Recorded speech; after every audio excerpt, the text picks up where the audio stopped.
আলোচনা করব বৃশ্চিক রাশির 2025 সালের জানুয়ারি মাস কেমন যাবে সেই বিষয় নিয়ে। যদিও সব রাশির রাশিফল দিতে দিতে বৃশ্চিক রাশির রাশিফল সব শেষে দিলাম। এই চ্যানেলে বৃশ্চিক রাশির জাতক জাতিকার সংখ্যা সবচেয়ে কম, এই জন্যই বৃশ্চিক রাশির র্যাঙ্কিং অনুসারে শেষে দেওয়া পড়লো। তবে সামনের মাস থেকে এ ধরনের সমস্যা হবে না। তো যাই হোক, বৃশ্চিক রাশির রাশিফলের প্রেজেন্টেশনটা অন্যান্য রাশির চেয়ে ভালো, এটা কিন্তু স্বীকার করতে হবে।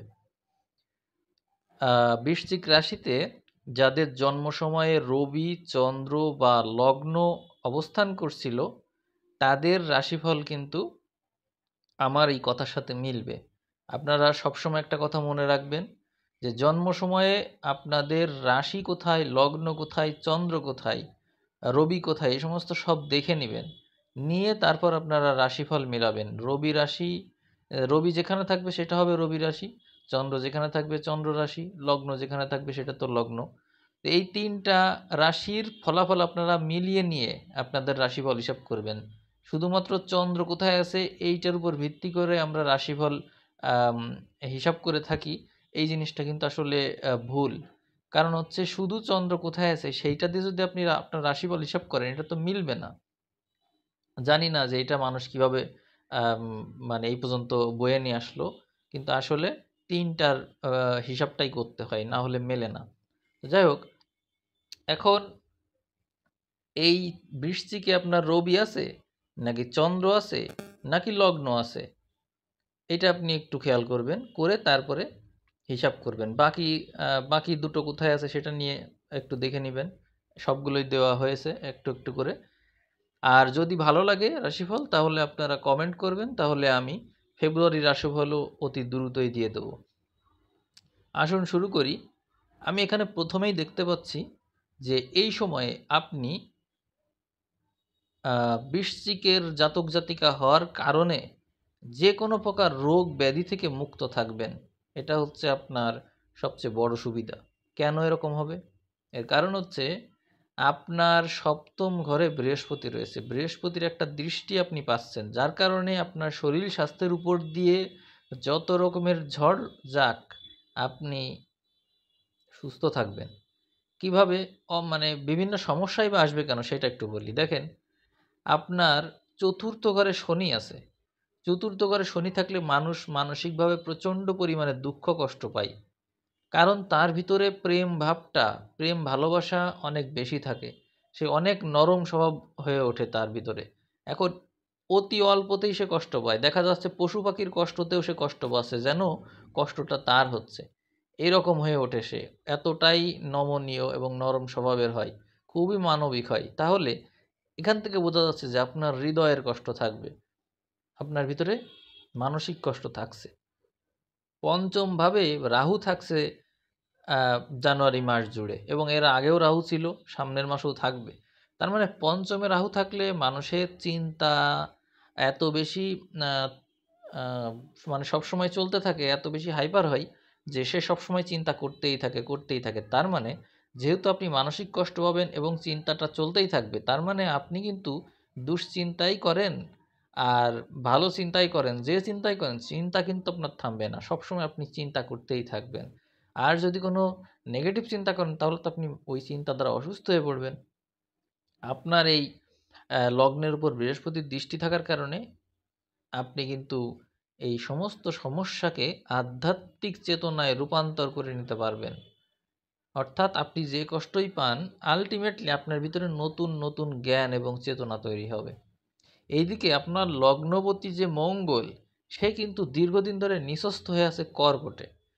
তার মানে আপনি মানসিকভাবে কিন্তু বল পাচ্ছেন না, এবং মানসিক বল না পাওয়ার কারণে এবং কর্মক্ষেত্রে বিভিন্ন রকমের সমস্যা থাকার কারণে আপনার ভিতরে হতাশা কাজ করতে পারে। কারণ রবি প্রতি ঘরে 1 মাস করে থাকে। এই যে আপনি খেয়াল করেন, আশ্বিন মাস, এর আগে যে আশ্বিন মাস চলে গেল, এই আশ্বিন মাসে আপনি কেমন ছিলেন খেয়াল করেন। রবি এবং কেতু একত্রে থাকার কারণে আপনি নানাবিধ সমস্যা ফেস করেছেন। বিপরীত থেকে রাহুর দৃষ্টি ছিল রবির উপর। তো এই রবি কিন্তু আপনার দশমপতি ছিল, সুতরাং এই রবি যেখানেই যাচ্ছে সমস্যাগ্রস্ত হয়ে পড়ছে। শনির দৃষ্টিও অনেক সময় পাচ্ছে, আপনার লগ্নের উপরে শনির দৃষ্টি কিন্তু অল টাইম রয়েছে। শনি আপনার জন্য একেবারে যে শুভগ্রহ সেটা বলবো না, কিন্তু প্রচেষ্টা ঘরের অধিপতি শনি আপনার। শনি আপনার ভিতরে প্রচুর পরিমাণে পরিশ্রম করার বল দেবে। এইদিকে মঙ্গল যখন নিঃস্ত হয়ে গেল, মঙ্গল তো এখনও নিঃস্ত, এই 21 তারিখের পর থেকে মঙ্গল নিঃস্ত ভাবকে কেটে উঠবে। মঙ্গল নিঃস্ত ভাব কাটিয়ে মঙ্গল গিয়ে উঠবে হচ্ছে মিথুনে। তখন আপনার সময়টা ভালো হয়ে যাচ্ছে। এই যে সময়টা ভালো হয়ে গেল, এইটার কিন্তু সঠিক ইউজ আপনাকে অবশ্যই করতে হবে। আপনার একাদশে কেতু আছে, এর মানে কি দৈব ভাগ্য আপনি প্রাপ্ত করতে পারছেন, কিন্তু এটা মনে রাখবেন, কেতু একাদশে মানে আপনার ভাগ্য আপনাকে, আপনি যে এই বৃহস্পতির প্রভাব পাচ্ছেন, চতুর্থে শনি রয়েছে, এইটা কিন্তু আপনার ভিতরে আধ্যাত্মিক শক্তি তৈরি করে দিবে। এই শক্তি আপনি কেতুর কারণে পাচ্ছেন, কিন্তু কেতু আপনার একাদশে আছে, অর্থাৎ এই কষ্ট দুঃখ শনির কারণে আপনি দুঃখ কষ্ট পাচ্ছেন, আপনার হৃদয় প্রশস্ত হচ্ছে, বৃহস্পতি আধ্যাত্মিকতা প্রদান করছে এবং কেতু আপনার ভিতরে সেই আধ্যাত্মিক শক্তিকে অনেক বেশি তীব্র তীক্ষ্ণ করে তুলছে, যার কারণে আপনি আপনার লগ্নপতি তো মঙ্গল, আপনার তো মানে আধ্যাত্মিক শক্তি পাওয়ার কথা না, কিন্তু আপনি পাবেন। বৃশ্চিকের জন্য রাজযোগকারী গ্রহ হচ্ছে রবি এবং চন্দ্র। তো এখানে রবি এবং চন্দ্র আপনার জন্য জন্ম সময়ে কোথায় আছে এটা খুবই গুরুত্বপূর্ণ। এখন এই মুহূর্তে দেখা যাচ্ছে রবিকে কিছুদিন ধনুতে দেখা যাবে, তারপরে কিছুদিন মকরে দেখা যাবে। তো ধনুতেই থাকুক মকরেই থাকুক, রবি ভালো ফল দেবে, কারণ ধনু হচ্ছে তার মিত্রঘর, রবির মিত্রঘর। এই কারণে সেখানে সে ভালো ফল দেবে এবং সম্পদ প্রদান করবে, কর্ম থেকে সম্পদ পাবে এই বৃশ্চিকের জাতক জাতিকারা। আর এরপরে যখন রবি মকরে চলে যাবে, তখন তার সাথে বুধ যুক্ত থাকছে, তার মানে কর্মঘরের অধিপতি এবং আয়ের ঘরের অধিপতি একত্র হয়ে গেল, ফলে আয়ের পরিমাণ বাড়বে। এবং যেহেতু তারা দুইজন মিলে প্রচেষ্টার ঘরে অবস্থান করবে এবং তারা উভয়েই চন্দ্রের নক্ষত্রে থাকবে, যা হচ্ছে নবমপতির নক্ষত্র, সুতরাং খুবই ভালো হয়ে গেল, এর চেয়ে ভালো হওয়া আর সম্ভব না। তার মানে রবি এবং বুধ একত্রে থেকে বড় ধরনের একটা ইনকাম কিন্তু দেবে, বড় ধরনের সুসময় কিন্তু প্রদান করবে, এই নিয়ে কোনো সন্দেহ নেই। তার মানে এই কথা নির্দ্বিধায় বলা যায় যে সামনে বৃশ্চিকের সময় খুব ভালো। এখন মঙ্গল নবমে অবস্থান করুক অথবা মঙ্গল অষ্টমে অবস্থান করুক, সকল ক্ষেত্রে মঙ্গল ভালো ফল দেবে। তার মানে এই জানুয়ারি মাস বৃশ্চিকের জন্য ভালো সময় নিয়ে আসবে, এ নিয়ে আর কোনো সন্দেহ নেই। এইদিকে শুক্র মাসের শেষের দিকে রাহুর সাথে যুক্ত হবে। এখন এই শুক্র তো একদিকে এখান থেকে দেখা যাচ্ছে ষষ্ঠপতি সপ্তমপতি, আবার একদিকে দেখছি দ্বাদশপতি। তো সেই ক্ষেত্রে শুক্র সপ্তমপতি হওয়ার কারণে রাহুর সাথে যখন অবস্থান করবে পঞ্চমে, এটা কিন্তু বিবাহের সংযোগ সৃষ্টি করবে। তার মানে এই বৃশ্চিকের জাতক জাতিকাদের এই জানুয়ারি মাসে বিবাহের কিন্তু বড় ধরনের সম্ভাবনা রয়েছে।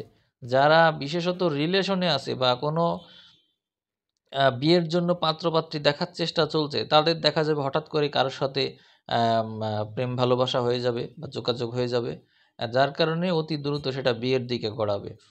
এই সম্ভাবনা কিন্তু প্রবল রয়েছে, ঘটকের মাধ্যমে বা কোনো মাধ্যম এখানে কাজ করবে, যার মাধ্যমে এইটা হবে। তো বিয়ের থেকে আবার অনেকে এরকম হবে যে বিবাহিত আছেন, অন্য কারোর সাথে রিলেশন করলেন, এমনটাও দেখা যাবে। অর্থাৎ এই বিয়ে এবং প্রেম এই দুইটার ভিতরে কানেকশন হবে এই মাসের একেবারে শেষের দিকে, এবং এই জিনিসটা প্রবল হবে ফেব্রুয়ারিতে। তার মানে বৃশ্চিকের জীবনে বিয়ের সম্ভাবনা কিন্তু বাড়ছে, এবং যার সাথে বিয়ে হবে অবশ্যই খেয়াল করবেন তিনি ধার্মিক কিনা, কারণ ধার্মিক যদি না হয় আপনার এই বিয়ে টিকবে না এবং অশান্তি ভোগ করবেন।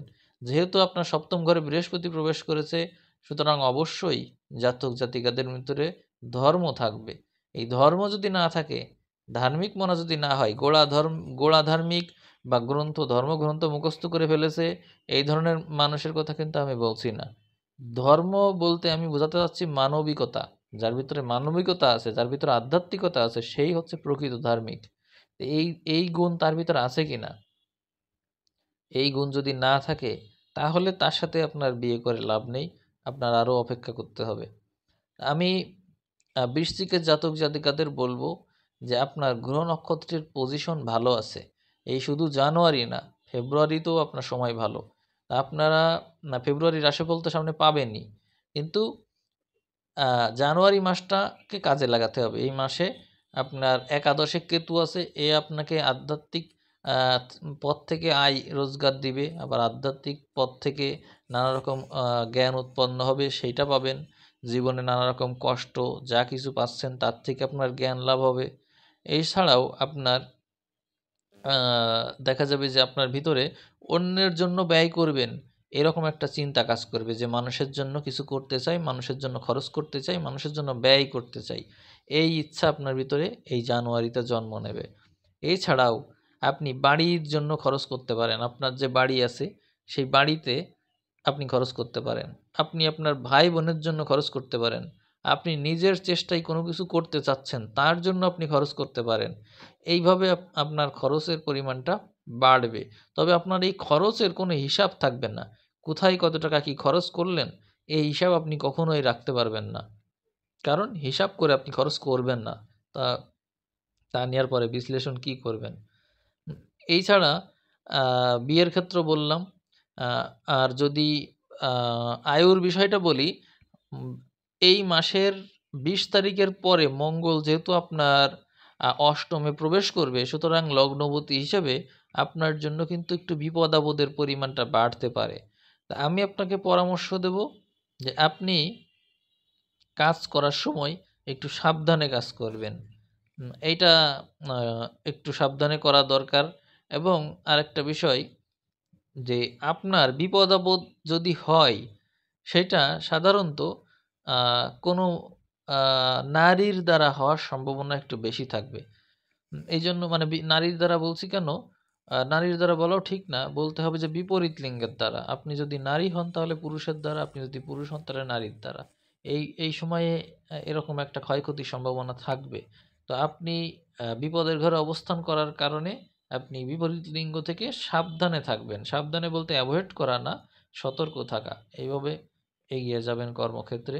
এবং এই মাসে আপনার কর্মক্ষেত্রের যে অধিপতি রবি আছে, সে ভালো অবস্থানে আছে। সুতরাং যারা চাকরি-বাকরির জন্য চেষ্টা করছেন, তারা আরেকটু কঠোরভাবে চেষ্টা করুন। কারণ হচ্ছে অষ্টমে মঙ্গল থাকার কারণে আপনার ভিতরে হয়তো পরিশ্রম করাটা তীব্র হয়ে উঠবে। কিন্তু এটা মনে রাখবেন যে পরিশ্রম অবশ্যই করতে হবে, কিন্তু মরিয়া হয়ে না। এমন যেন না হয় যে সেটা জীবনের উপর দিয়ে উঠে যাচ্ছে। এইটাই হওয়ার সম্ভাবনা বেশি থাকবে। যাদের রবি, চন্দ্র অথবা মঙ্গল এই বৃশ্চিকে অবস্থান করছে, তাদের ভিতরে ২০ তারিখের পর থেকে আপনি কর্মক্ষেত্রেই থাকুন বা কর্মক্ষেত্রে না থাকুন বা কোনো কাজের চেষ্টা করুন, যে কাজই করুন না কেন, আপনার ভিতরে মরিয়া হয়ে কাজ করার প্রবণতা দেখা যাবে। অর্থাৎ হয় আপনি থাকবেন, না হয় আপনি কিছু একটা করে দেখাবেন। এরকম মেন্টালিটি তৈরি হবে। কিন্তু আমি আপনাকে সাবধান করব যে এতটা তীব্র ইচ্ছা নিয়ে এগিয়ে যাওয়া উচিত হবে না। আপনাকে ধীরে সুস্থেই কাজ করতে হবে। তার জন্য আপনি আপনার পোশাকে পরিবর্তন আনুন। আপনি এই যে আপনার লগ্ন বা রাশিতে আমি যে তীর চিহ্ন দিয়ে একটা লাল রং দেখাচ্ছি, এই লাল রঙের ড্রেস আপনি সবসময় ব্যবহার করুন। দিনের বেলায় ম্যাক্সিমাম টাইম আপনি এই লাল রং ব্যবহার করবেন। লাল রং যতক্ষণ আপনি ব্যবহার করবেন, আপনার এনার্জি কখনো লস হবে না। আপনি অল টাইম এনার্জিটিক থাকবেন। এইটা হচ্ছে রহস্য। আপনি লাল রংটা একটু ব্যবহার করে দেখুন কেমন হয়। আর এইটার আবার অপোজিশনও দরকার আছে। এই কারণে রাতের বেলায় এইটারই বিপরীত রং সবুজ, পেস্ট কালার, তারপরে হচ্ছে আমার আমার যে ছবি, আমার ছবির পিছনে একটা রং দেখতে পাচ্ছেন। আমি যে পোশাকটা ব্যবহার করে আছি সেই রংটা ব্যবহার করতে পারেন। আবার ওখানে পৃথিবী ঘুরছে, ওখানে দেখেন ব্যাকগ্রাউন্ডে নীল রং, সবুজ রং এরকম রং আছে।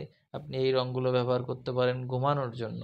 অর্থাৎ যখন আপনি রেস্ট নিবেন তখন ওই রঙগুলো ব্যবহার করুন। অর্থাৎ স্ক্রিনে যে রঙগুলো আমি বললাম সেই রঙগুলো ব্যবহার করতে পারেন, অথবা আপনার লগ্ন বা রাশিতে যে রং দেখানো হচ্ছে অর্থাৎ যেটা ঘুরছে অ্যাশ কালার, এই রংটাও ব্যবহার করতে পারেন ঘুমানোর জন্য। এইগুলো আপনার জন্য বেস্ট কালার হবে রেস্ট নেওয়ার জন্য। আর অ্যাক্টিভিটির রং হচ্ছে লাল আর গোলাপি, এই দুটো রং আপনি সবসময় ব্যবহার করবেন, দেখবেন আপনার ভিতরে প্রচুর এনার্জি থাকবে। কিন্তু আপনার লেগে থাকা, আপনার ভিতরে যে একগুঁয়েমি, যে লেগে থাকবো কখনোই ছাড়বো না, হয় আমি থাকবো নয় কাজ থাকবে, হ্যাঁ, এরকম মানসিকতা নিয়ে গিয়ে গেলে আপনি অসুস্থ হয়ে পড়তে পারেন। এই সম্ভাবনা কিন্তু থাকছে যেহেতু মঙ্গল অষ্টমে। তো ওই বিষয়টা খেয়াল রেখে আপনি কাজ করুন। কমেন্ট করবেন। আজ এই পর্যন্তই। ধন্যবাদ।